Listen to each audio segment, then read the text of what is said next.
Hadir bersama kita di tengah-tengah pagi hari ini menjelang siang adalah Al-Ustadz Ilham Kaning LC dengan tema seni berinteraksi dengan dosa.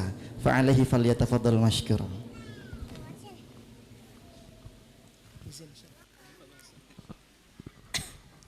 Bismillahirrahmanirrahim.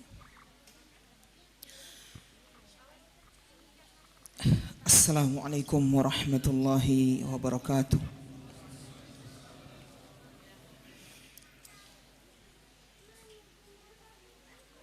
Alhamdulillahi rabbil alamin wal aqibatu lil muttaqin wala udwana illa 'alal zalimin wassalatu wassalamu ala asyrafil anbiya'i wal mursalin nabiyyina Muhammadin wa ala alihi wa ashabihi wa man tabi'ahum bi ihsanin ila yaumiddin. Subhanaka la ilma lana illa ma 'allamtana innaka antal alimul hakim. Allahumma 'allimna ma yanfa'una wa anfa'na bima 'allamtana wa zidna ilman wa fiqhan fid din wa amalan salihan ya rabbal alamin. Alhamdulillah ya ikhwas semua.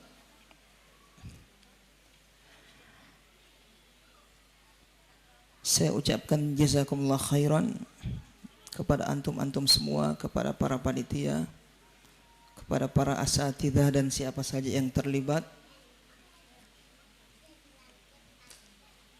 akan terselenggaranya acara kita yang diberkahi ini insyaallah. Ikhwah semua, sebenarnya yang ingin kita sampaikan lumayan banyak tapi melihat waktu yang dikasih sedikit sekali ya, karena saya sudah rindu sekali ini sama kalian semua ikhwah, demikian juga sama para asatidzah. Mungkin bukan pembicaraan yang mulia, tapi pertemuan itu Masya Allah, itu yang saya, karena sudah lama ini tidak bertemu, apalagi dengan kehadiran para asatidzah. Masya Allah, wajah-wajah semua ini yang hadir, wajah-wajah yang menginginkan kebaikan. Masya Allah. Baik ya ikhwah, bahasan kita seperti yang sudah kita ketahui bersama ya, judulnya apa ikhwah? Seni berinteraksi dengan dosa. Baik. Seni berinteraksi dengan dosa. Jadi ada dua kondisi dan ini pilihan, berbuat dosa atau tidak.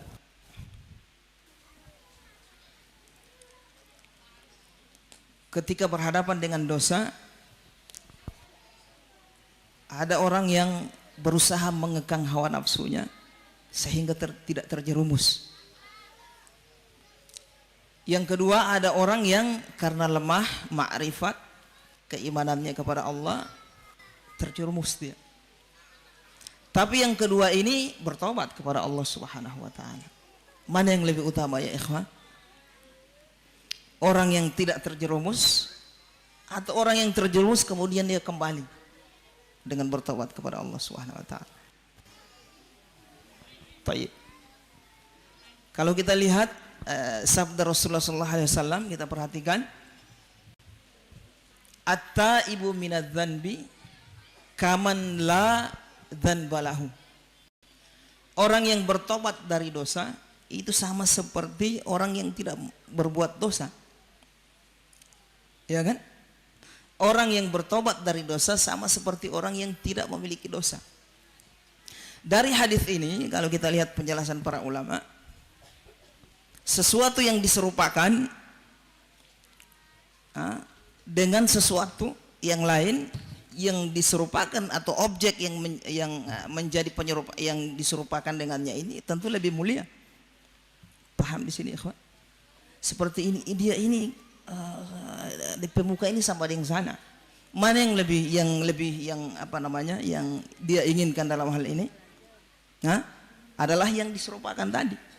Ya kan? Yang menjadi objek penyerupaan, yang menjadi objek apa? Penyerupaan tadi. Jadi orang yang berbuat dosa seperti orang yang tidak orang yang berbuat dosa kemudian dia bertobat seperti orang yang tidak berbuat dosa. Artinya apa ya, kawan? Orang yang tidak berbuat dosa lebih utama dari orang yang berbuat dosa. Paham di sini, kawan?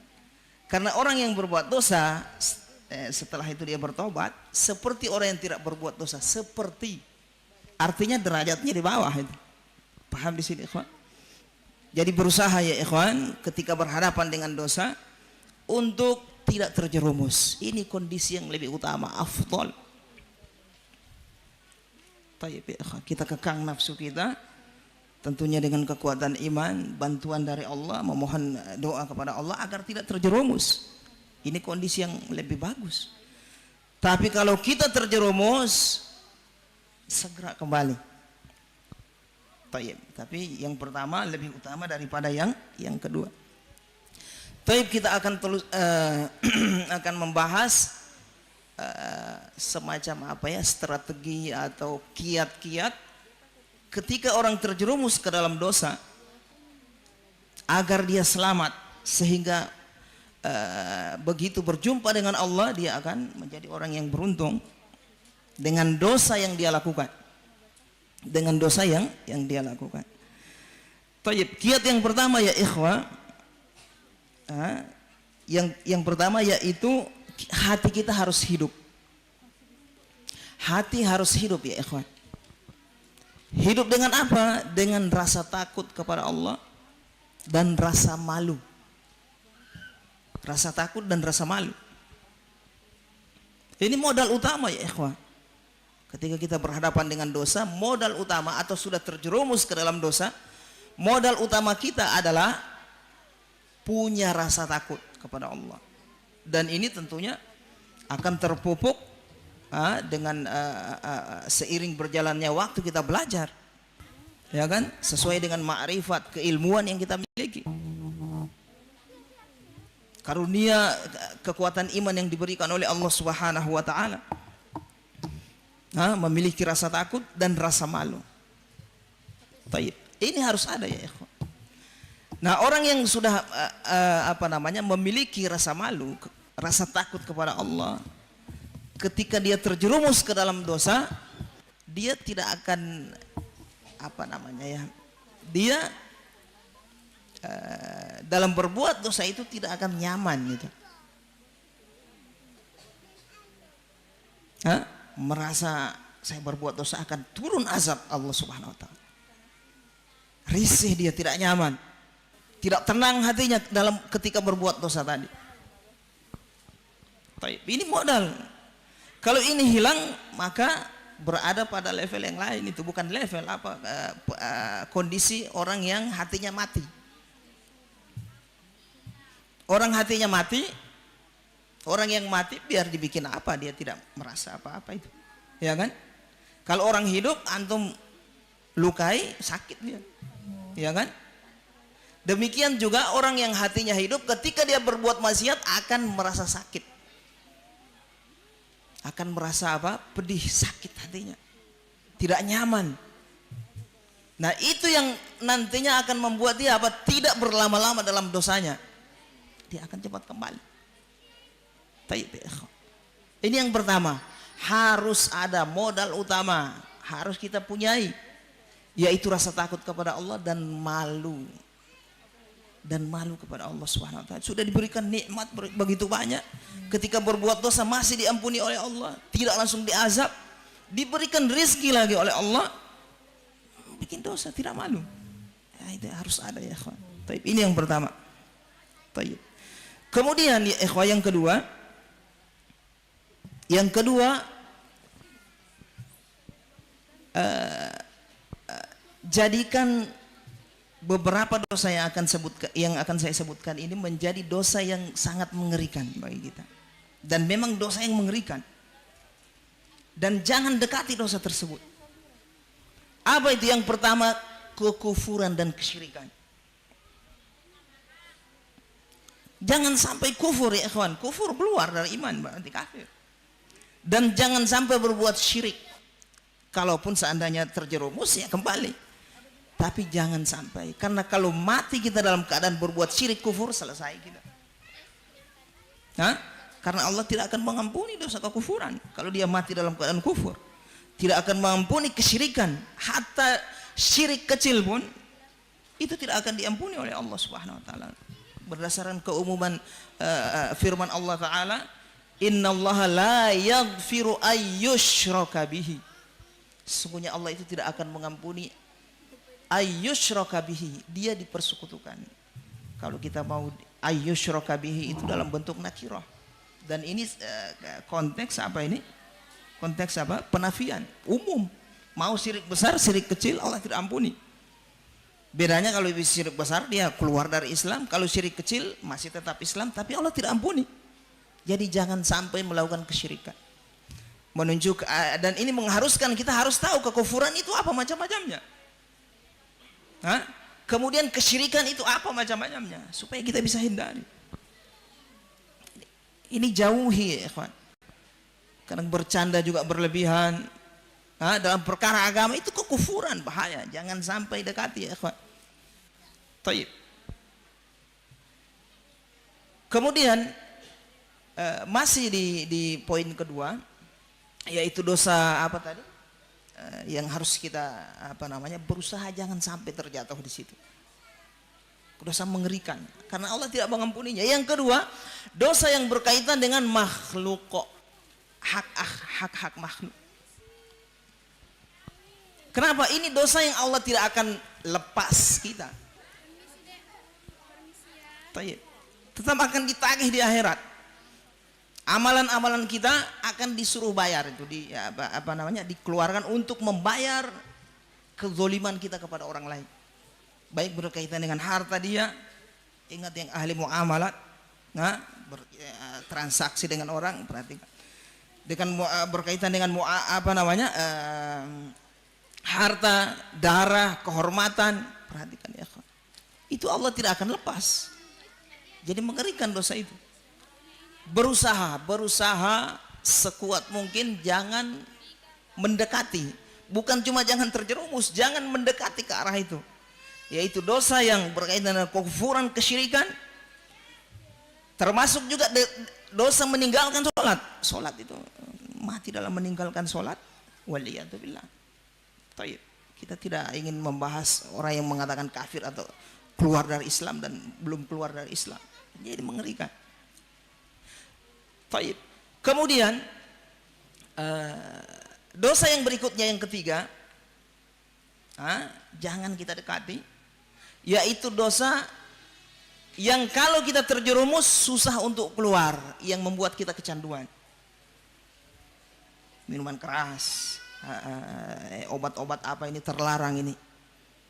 Ada dosa lagi yang kita kadang hanya kita yang merasakan itu. Kalau kita terjerumus susah sekali untuk bertobat karena merasa keenakan, enak, ada candunya.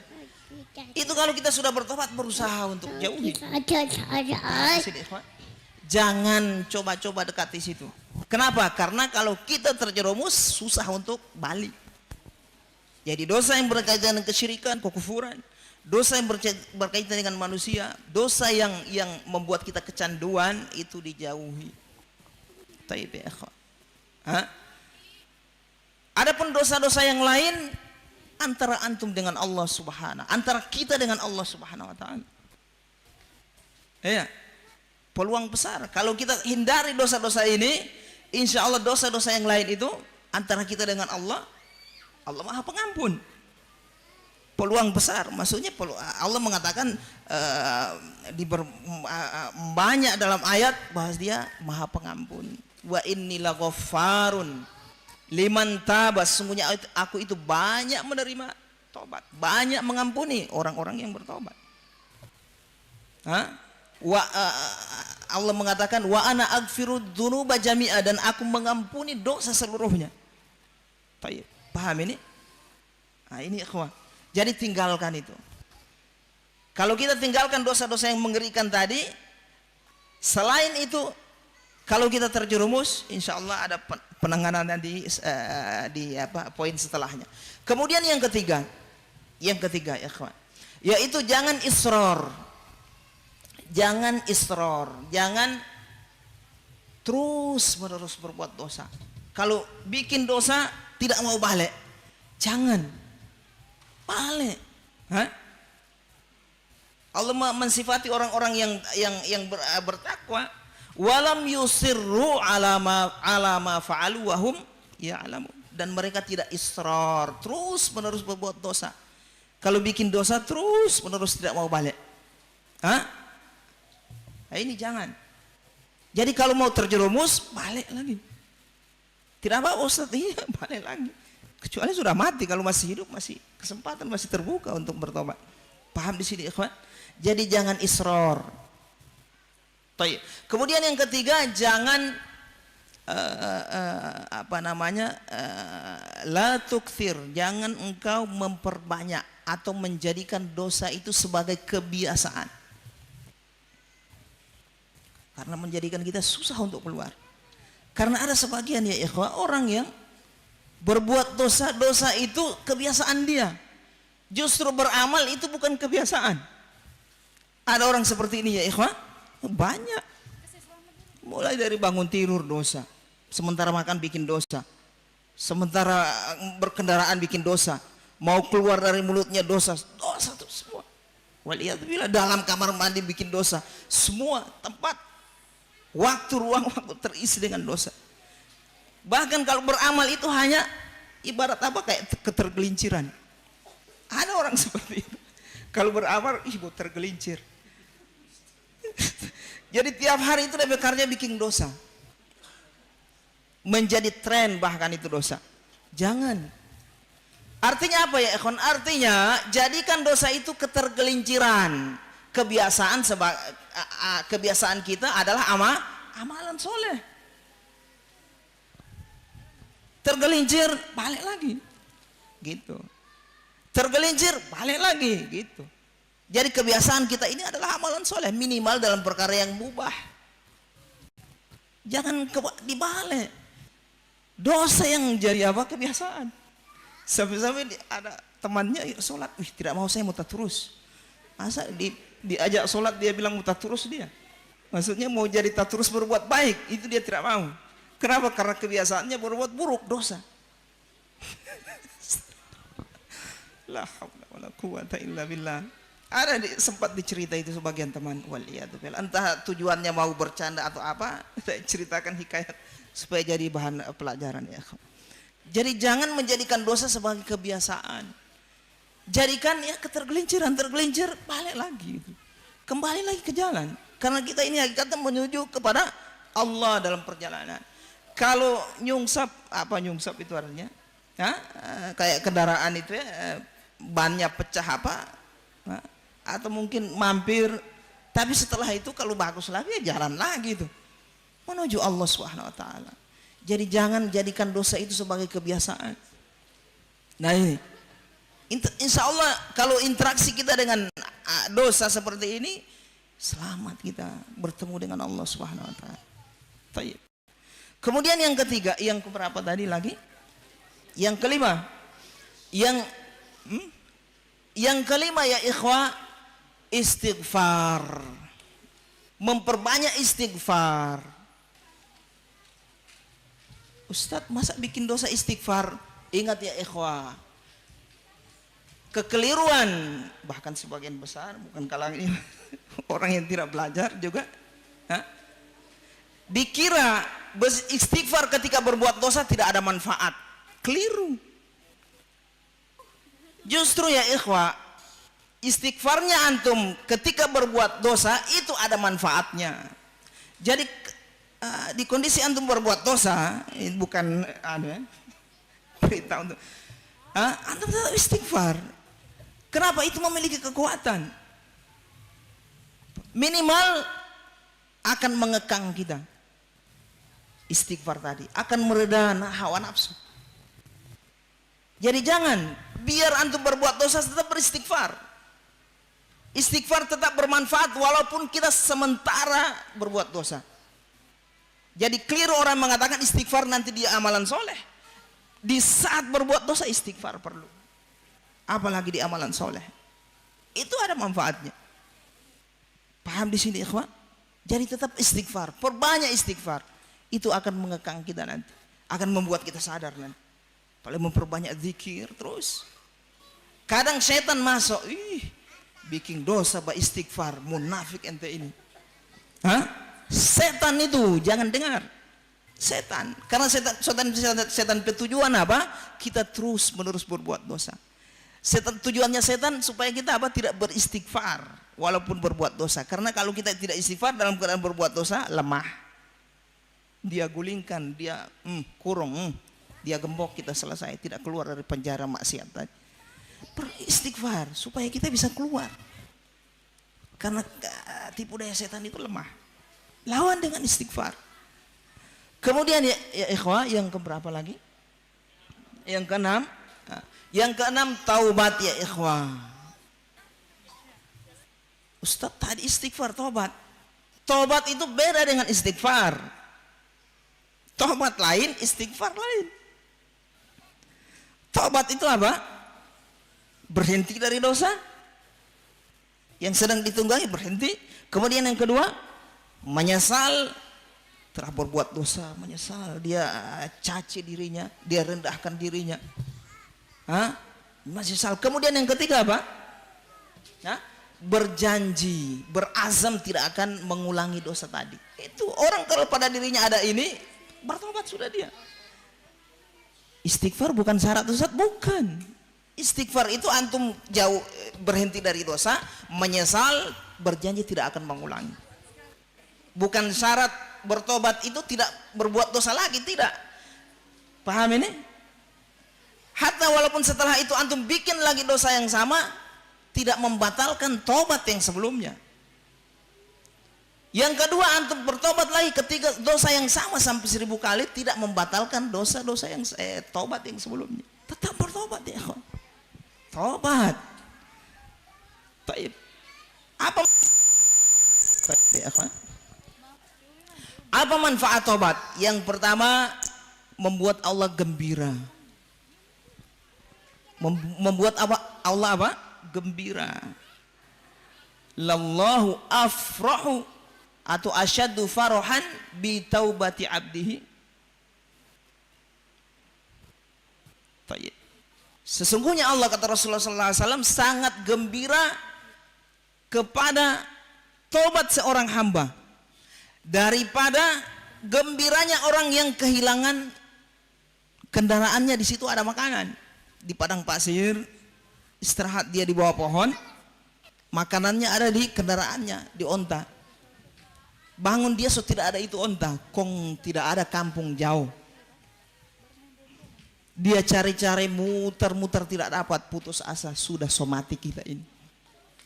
Akhirnya dia tidur istirahat, sudah menunggu masa kematian. Begitu dia bangun, ontanya muncul. Di situ ada makanan dan seterusnya. Lantaran bahagianya, gembiranya mengatakan apa? Ya Allahumma anta abdi wa ana rabbuk. Karena saking dia gembira, engkau adalah hambaku, aku adalah Rabbmu. Tak tukar. Lantaran gembira itulah. Kata Rasulullah SAW, gembiranya orang yang mendapatkan perbekalan tadi, Allah itu lebih gembira kepada tobat hambanya daripada gembiranya orang tadi yang dapat DP makanan tadi yang hilang, perbekalan. Ayo ya kawan, tobat. Yang sementara bikin dosa atau rencana bikin dosa, kembali tobat. Walaupun terjerumus lagi, Ustaz, walaupun terjerumus, kembali tobat. Karena bukan syarat tobat itu tidak berbuat dosa, bukan bikin. Nah, syaratnya tadi tuh berhenti, berazam, tekad untuk tidak balik dan menyesal. Sudah sah, tobat yang sah di sisi Allah Subhanahu wa taala. Tobat itu manfaat, membuat Allah gembira, bahkan Allah lebih gembira itu. Saya belum menemukan riwayat yang Allah mengatakan dia lebih gembira kepada tobat hambanya daripada orang yang berbuat amalan soleh. daripada orang yang tobat ini. Coba perhatikan. Manfaat yang berikutnya ya ikhwah. Dosa yang kita lakukan, perhatikan ya ikhwah. Dosa yang kita lakukan, kalau kita bertobat itu akan dirubah jadi amalan soleh. Sesuai dengan kadar dosa yang kita lakukan. Kalau dosa kecil, setelah kita bertobat, pahalanya ya seperti itu yang Allah gantikan. Kalau dosa besar, kalau kita bertobat dosa besar tadi Allah gantikan dengan amalan seperti itu, amalan solehnya. Tayyib ya ikhwan. Kembali bertobat ya ikhwan. Sehingga kita bertemu dengan Allah dengan membawa pahala yang besar. Karena orang yang bertobat itu sama dengan menghapus. Dia ada apa ini, papan tulis, dia bertobat sama dengan dia menggores atau menggaris apa titik. Dia bertobat hapus. Bikin dosa lagi, dosa kecil besar sama, dia tobat hapus. 1000 kali dia bikin dosa, 1000 kali dia tobat, kira-kira masih ada DP dosa? Selesai. Bukan cuma itu ya ikhwah. Dosa tadi yang kita bertobat darinya Allah ganti dengan pahala. Bagaimana maha baiknya Allah Subhanahu wa taala. Taib ya. Jadi yang bisa mendatangkan pahala bukan amalan soleh tapi tobat kita dari dosa tadi ya ikhwan. Perhatikan ya ikhwan. Taib ya. Kemudian yang berikutnya apa lagi? Yang ketiga? Yang ketiga?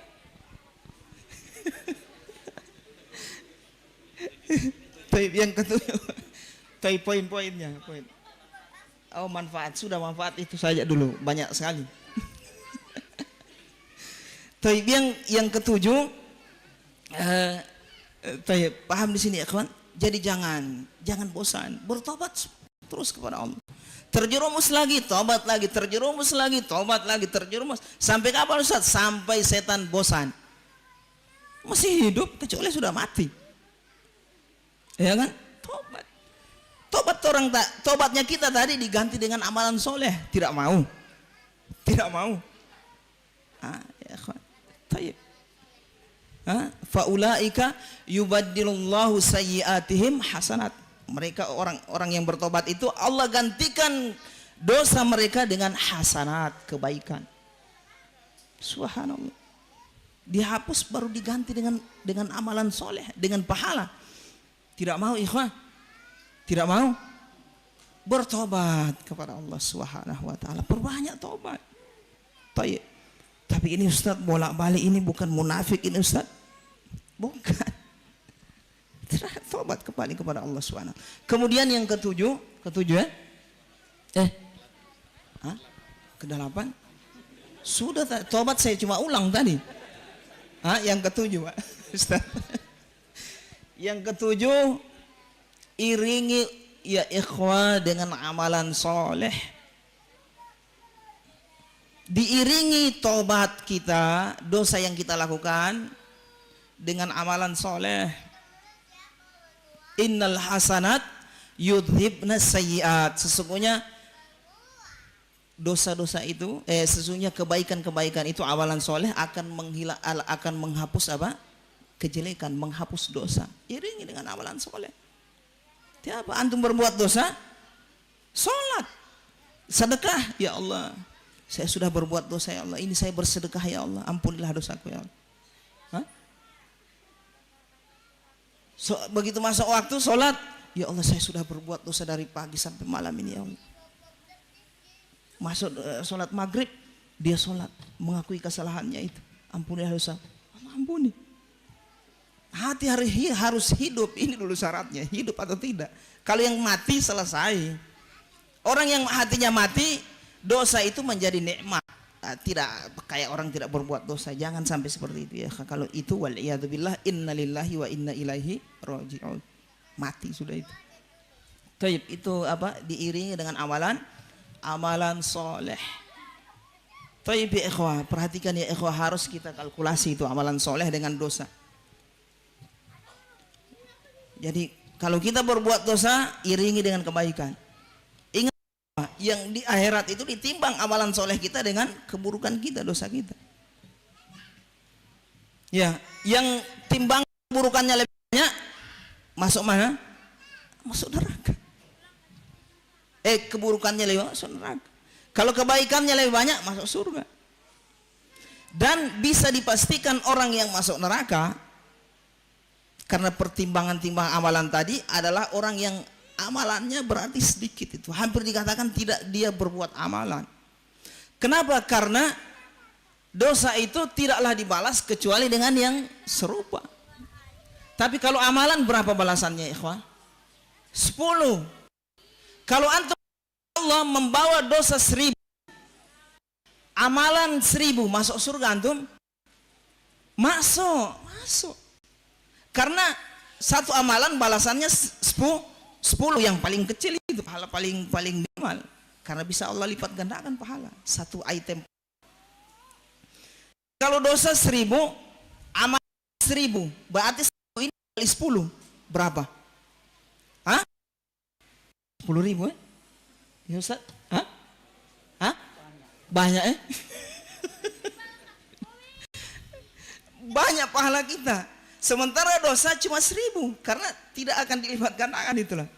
Paham ini? Baru amalan soleh itu baru niat sudah ada pahalanya. Belum beramal itu baru niat sudah ada pahala tersendiri. Jadi bisa dipastikan ya ikhwah, orang kalau masuk neraka itu berarti amalannya sedikit sekali itulah, hampir tidak ada.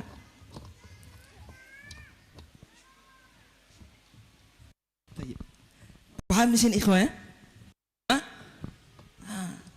Itu zat yang maha penyayang. Amalan 1 pahalanya 10 bahkan 100.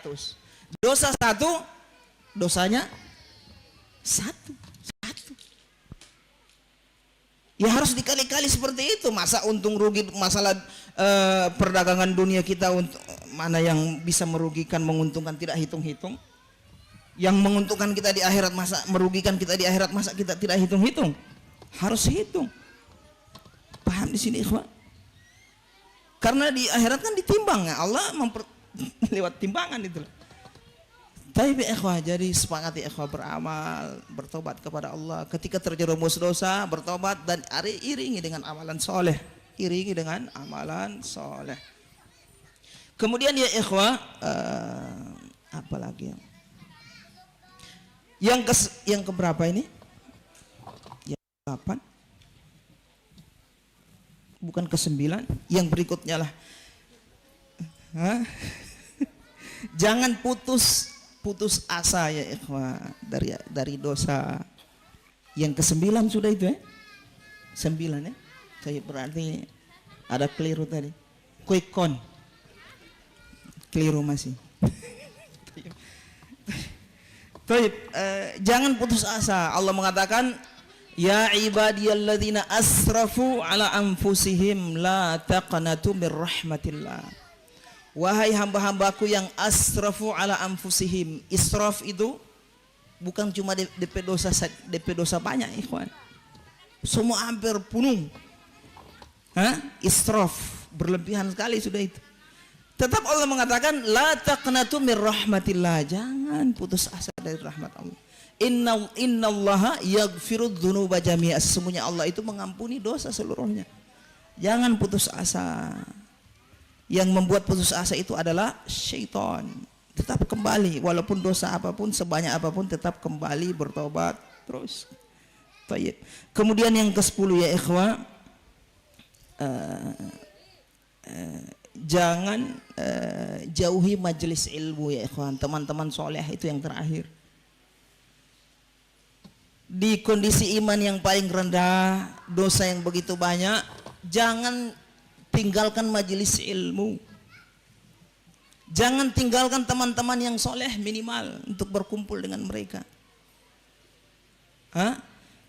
Sebab kalau sudah meninggalkan majelis ilmu, meninggalkan teman-teman soleh, sudah akan ditangkap itu oleh teman-teman yang toleh.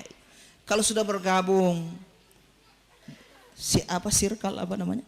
Circle dengan teman-teman yang toleh, sudah selesai. Sulit keluar dia dari dosa itu. Jadi biar kita ini bergelimang dosa ya ikhwah, jangan tinggalkan majelis, tetap belajar. Walaupun sementara bikin dosa, jangan tinggalkan majelis. Jangan tinggalkan majelis, tetap belajar.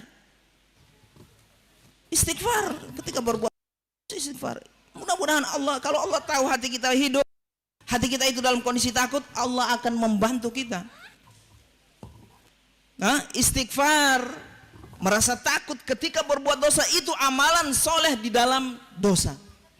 Jadi jangan sampai hilang itu. Amalan soleh kita di dalam berbuat dosa itu adalah istighfar, merasa tersakiti dengan dosa tadi, takut akan diazab oleh Allah, itu amalan soleh. Dan Allah Maha Penyayang ya. Kasihan hambaku lantaran imannya rendah, imannya tipis, dia berbuat dosa, tapi dia masih takut kepadaku.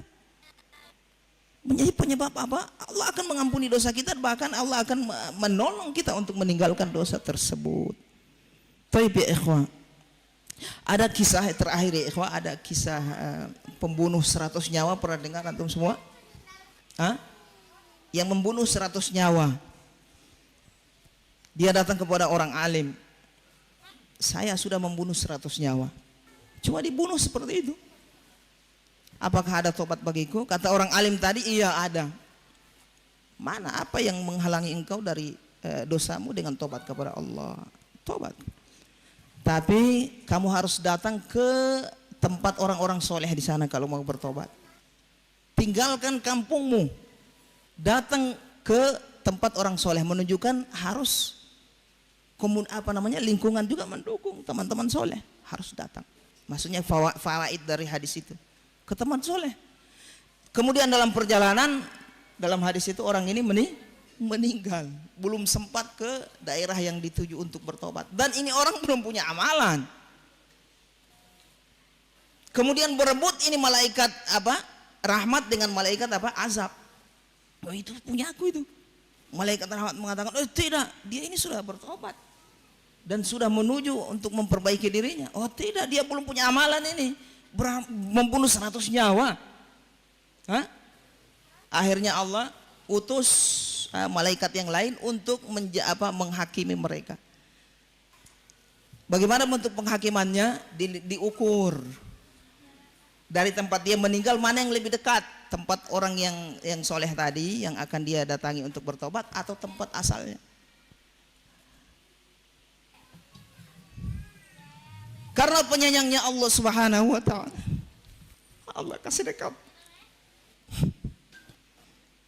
Allah dekatkan tempat yang Allah dekatkan, sehingga begitu diukur, malaikat ukur ternyata dekat dengan tempat orang yang soleh tadi. Akhirnya malaikat rahmat yang dapat. Coba perhatikan ya, membunuh 100 nyawa, belum sempat beramal itu, tapi dia ingin bertobat, memperbaiki dirinya. Berarti ini orang hatinya hidup itu. Itu jangan sampai sirna, mati dalam hati kita. Hati hidup, merasa tidak suka berbuat dosa, tidak nyaman, risih, takut, malu kepada Allah, itu jangan sampai hilang. Karena itu amalan di dalam dosa antum kalau antum terjerumus. Taib ya ikhwan. Ini setelah di mana tadi ceritanya? Diperebutkan oleh para malaikat. Sudah dia. Mungkin ada di antara kita bertanya, Ustadz tadi kan katanya ini hak manusia, 100 orang Ustadz, ini hak manusia Ustadz. Kenapa Allah ampuni? Kata para ulama, Allah yang menanggung.